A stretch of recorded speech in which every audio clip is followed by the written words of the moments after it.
오늘 수요일 교과연구 시간에 오신 미주교회 성도님들을 주님의 이름으로 환영합니다. 오늘 수요일 교과연구의 주제는 만일 내게 경배한다면입니다. 다 함께 기도로 오늘 교과연구를 시작하겠습니다. 하나님 아버지, 오늘 주님의 말씀 앞에 모인 저희의 구별된 마음을 받아주셔서 오직 주님의 말씀에만 저희의 귀를 기울일 수 있는 시간 되게 축복하여 주시옵소서. 성령 하나님, 저희의 마음을 열어주셔서 주님의 음성을 듣고 이해할 수 있게 하시며 우리의 영혼을 깨우사 주님의 뜻을 온전히 깨달을 수 있는 축복을 더하여 주시옵소서. 주님, 저희는 연약하고 유혹에 빠지기 쉬운 존재들입니다. 그러나 주님의 말씀과 성령의 도우심으로 우리를 강건하게 하여 주셔서 사탄의 모든 유혹을 이길 수 있는 힘과 능력을 이 시간 더하여 주시옵소서. 저희를 너무나 사랑하시는 예수님의 이름으로 간절히 기도드렸습니다. 아멘. 오늘 저희는 마태복음 4장과 누가복음 4장에 기록된 예수님의 시험 이야기를 통해 그리스도와 사탄 사이의 대쟁투의 본질을 더 깊이 묵상하려 합니다. 이 이야기는 단순히 과거의 사건이 아니라 오늘날 우리의 삶 속에서도 계속되고 있는 영적 전투를 보여줍니다. 사탄은 예수님을 유혹하며 하나님의 보호자를 찬탄하려고 노력했습니다. 그의 유혹의 핵심은 예배, 즉 하나님을 향한 경배에 있었습니다. 예수님은 성령의 인도하심으로 광야에 나가셨고 40일 동안 금식하신 후에 극심한 배고픔을 겪고 계셨습니다. 사탄은 이 약점을 노려서 예수님을 유혹했습니다. 그의 첫 번째 유혹은 돌을 빵으로 바꾸라는 명령이었습니다. 이는 예수님의 신성을 시험하며 육체의 필요를 채우기 위해서 하나님의 뜻을 벗어나도록 유도하려던 것이었죠. 그러나 예수님은 사람이 떡으로만 살 것이 아니요 하나님의 입으로부터 나오는 모든 말씀으로 할 것이니라 라고 말씀하십니다. 결국 그 말씀으로 사탄의 유혹을 물려내신 것이죠. 신학자 존 칼빈은 이 유혹에 대해서 설명하며 사탄이 예수님의 신성을 시험하려 했지만 예수님은 하나님의 말씀으로 이 시험을 이겨내셨다라고 강조합니다. 칼빈은 이 사건이 우리에게도 중요한 교훈을 준다라고 말했습니다. 그것은 바로 우리가 육체의 필요에 집중하기보다 하나님의 말씀에 의지해야 할 때 우리는 사탄의 유혹을 이길 수 있다라고 그는 말했던 것이죠. 또한 예수님을 향한 두 번째 유혹은 성전 꼭대기에서 뛰어내리라는 것이었습니다. 사탄은 내가 하나님의 아들이면 뛰어내려도 천사들이 너를 보호할 것이라고 말하며 성경을 왜곡했습니다. 그러나 예수님은 주 너희 하나님을 시험하지 말라는 말씀으로 다시 한번 사탄의 모든 유혹과 계략을 무너뜨리십니다. 마틴 루터는 이 유혹을 설명하면서 사탄이 성경을 왜곡하며 하나님을 시험하도록 유도하는 방식을 지적합니다.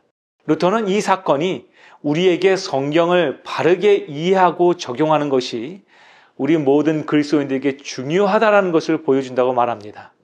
우리가 성경을 올바르게 해석하고 그것을 우리의 삶에 적용할 때 우리는 사탄의 왜곡된 유혹들을 물리칠 수 있는 것입니다. 또한 예수님을 향한 세 번째 유혹은 가장 치명적인 유혹이었습니다. 사탄은 예수님께 천하 만국과 그 영광을 보여주며 만일 내게 엎드려 경배하면 이 모든 것을 내게 주리라고 선언합니다. 이는 사탄이 하나님께만 영광을 돌려야 할 경배를 찬탈하려는 시도였습니다. 그러나 예수님은 단호하게 사탄아 물러가라, 주 너희 하나님께 경배하고 다만 그를 섬기라고 선언하십니다. 예수님은 세 번의 유혹 모두에서 성경 말씀으로 사탄의 공격을 막아내셨던 것이죠. 신학자 칼 바르트는 예수님께서 당하신 이 세 번째 유혹을 설명하면서 사탄이 하나님의 권위를 찬탈하려는 시도를 보여준다라고 설명합니다. 칼 바르트는 이 사건이 우리에게 경배의 본질을 깨닫게 해준다라고 강조합니다. 경배는 오직 하나님께만 돌려야 하며 우리의 삶 전체가 하나님께 드려진 예배요 헌신이 되어야 된다고 말합니다. 또한 C.S. 루이스 역시 경배의 본질에 대해 설명하면서 우리가 하나님께 경배할 때 우리의 삶이 온전히 변화된다고 설명합니다. 그는 경배가 우리의 마음과 생각, 행동을 하나님께 맞추는 과정이라고 강조합니다.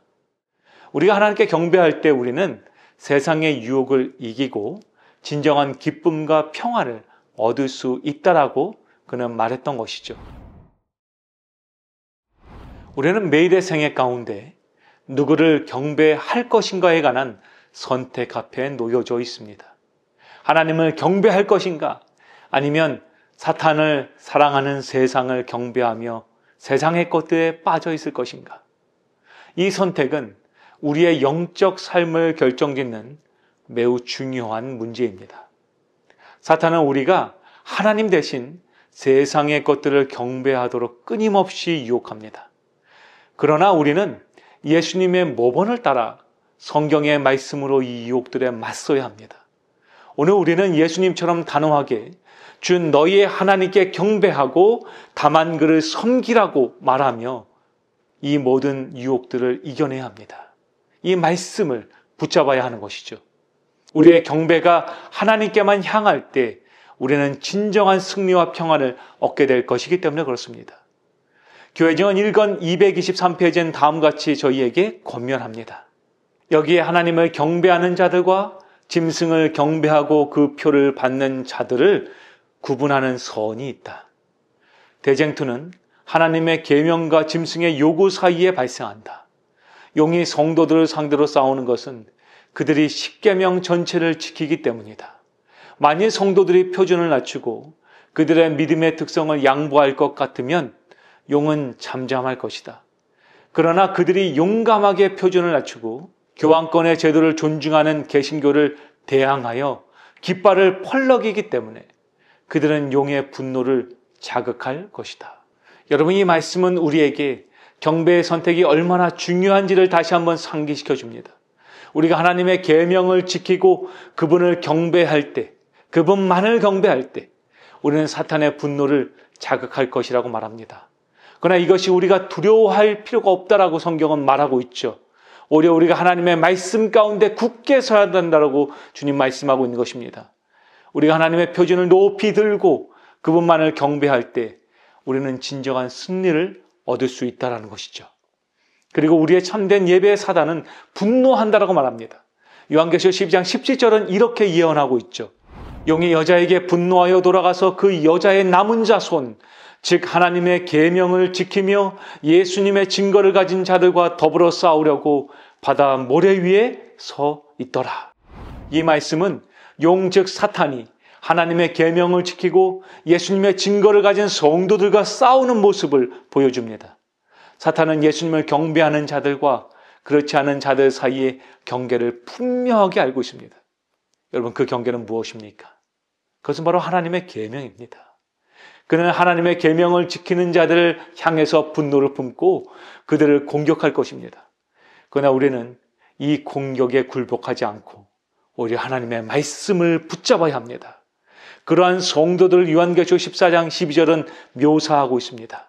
성도들의 인내가 여기 있나니 그들은 하나님의 계명과 예수님에 대한 믿음을 지키는 자들이니라. 사랑하는 성도 여러분, 지금 성경은 성도를 무엇이라고 표현하고 있습니까? 성도란 하나님의 계명을 지키며 예수님에 대한 믿음을 굳게 붙잡는 자들이라고 묘사하고 있습니다. 곧 우리의 인내와 믿음은 하나님의 말씀을 붙잡을 때 일어난다는 것이죠. 그것을 통해서 사탄은 공격할 것입니다.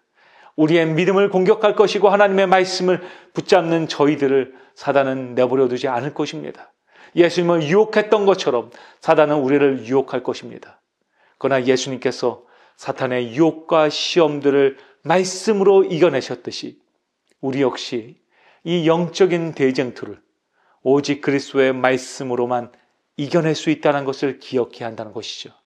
여러분, 오늘 저희는 매일의 생애 가운데 누구를 예배하고 경배할 것이냐는 사탄의 질문에 무엇이라고 대답해야 할까요? 혹 세상을 사랑하는 마음으로 오늘 살아가고 계시지는 않습니까? 저희가 오직 주님만을 예배드리기로 선택하는 주님의 참된 예배자들이 되길 소망합니다. 여러분, 그렇다면 주님만을 참되게 예배한다는 것은 무엇일까요? 그것은 바로 하나님의 성도가 되는 것입니다. 하나님의 계명과 예수의 믿음을 지키는 생애를 살아가는 것이죠. 하나님께서는 그분께 생애를 통해서 드러내시는 이 예배를 기뻐 받으실 것입니다. 그러므로 우리가 매일의 삶 속에서 오직 하나님을 예배하고 주님께 영광을 돌리며 살아갈 때 우리의 예배는 진정한 의미와 가치를 갖게 된다는 것이죠. 그러기 위하여 사랑하는 성도 여러분이시여, 오늘 여러분은 누구를 예배하고 살아갈지 선택하시기 바랍니다. 무엇을 예배할지 선택하시기 바랍니다. 그리고 하나님의 말씀만을 붙잡기로, 그리고 그 말씀으로 이 모든 유혹과 시험을 이겨내기로 선택하는 저와 여러분이 간절히 바라며 오늘 준비된 모든 교과안고를 마치겠습니다. 다 함께 기도하겠습니다. 사랑하는 하나님 아버지, 오늘 저에게 예수님의 모본을 보여주셔서 사탄의 유혹과 시험을 이겨낼 수 있는 지혜와 믿음을 주시니 감사합니다. 아버지, 저희는 오직 주님만을 경배하는 참된 예배의 삶을 살길 원합니다. 우리의 마음과 생각, 삶의 모든 영역에서 오직 주님만을 높이길 소망합니다. 주님, 저희의 생각과 마음을 주관하여 주셔서 오직 주님의 인도하심을 받는 주님의 자녀들이 되게 축복하여 주시옵소서. 그래서 오직 주님의 이름으로 오늘 살아가며 하나님의 말씀, 하나님의 계명과 예수의 믿음을 지키는 주님의 참된 남은 무리요 재림 성도가 될 수 있도록 축복하여 주시옵소서. 저희에게 매일 승리를 허락해 주시는 우리를 너무나 사랑하시는 예수님의 이름으로 간절히 기도 드렸습니다. 아멘.